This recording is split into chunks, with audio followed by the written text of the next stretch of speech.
Hi friends, இன்றைக்கி நம்ம என்ன பார்க்க போகிறோம் அப்படின்னா கருவேப்பிலை சாதம் தான். இது ரொம்ப ஹெல்த்தியாகவும் இருக்கும், டேஸ்டியாகவும் இருக்கும். இந்த மாதிரி செஞ்சு கொடுங்க, குட்டீஸ்க்கெலாம் ரொம்ப பிடிக்கும். அதுக்கு ஒரு கடாயில் 2 ஸ்பூன் எண்ணெய் ஊற்றிக்கலாம். எண்ணெய் காஞ்சதுக்கப்புறமா ஒரு 2 ஸ்பூன் கடலைப்பருப்பு, 2 ஸ்பூன் வெள்ளை உளுந்து இதெல்லாம் சேர்த்து நல்லா கிளறி வச்சுக்கலாம். இப்போது இதுக்கப்புறமா நம்ம கட்டி பெருங்காயம் உடச்சி சேர்த்துருக்கேன். நீங்களும் அந்த மாதிரி சேர்த்துக்கலாம், இல்லை பவுடர் பெருங்காயம் இருந்துச்சுன்னா அது கூட நீங்கள் சேர்த்துக்கலாம்.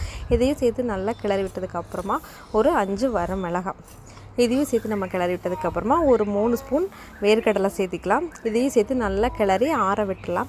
இதுக்கப்புறமா ஒரு 2 கைப்பிடி அளவு கருவேப்பிலை சேர்த்துக்கலாம். இந்த கருவேப்பிலையும் அதே கடாயில் போட்டு நல்லா வதக்கி விட்டு மீடியம் ஃப்ளேமில் வச்சு நல்லா வதக்கி விட்டிங்கன்னா நல்லா முறுங்கிற ஸ்டேஜில் ஆகிற வரைக்கும் நல்லா வதக்கி விட்டுடலாம்.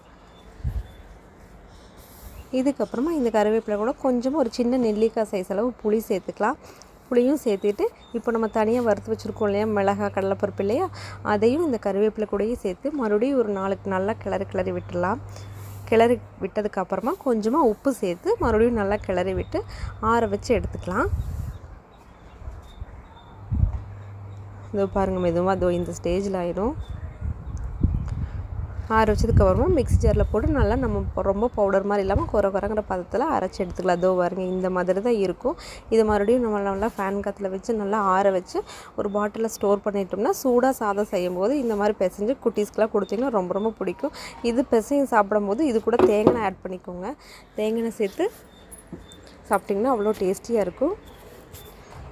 நீங்களும் வீட்டில் ட்ரை பண்ணி பாருங்கள், உங்கள் குட்டீஸ்க்கெலாம் கொடுங்க. எப்படி இருந்தாலும் கருவேப்பிலை நம்ம பசங்களாம் சாப்பிட மாட்டாங்க. நீங்கள் இந்த மாதிரி ட்ரை பண்ணி கொடுத்தீங்கன்னா சாப்பிட்ட மாதிரி இருக்கும், ரொம்ப ஹெல்த்தியாகவும் இருக்கும். நீங்களும் வீட்டில் ட்ரை பண்ணி பாருங்கள். பாய்.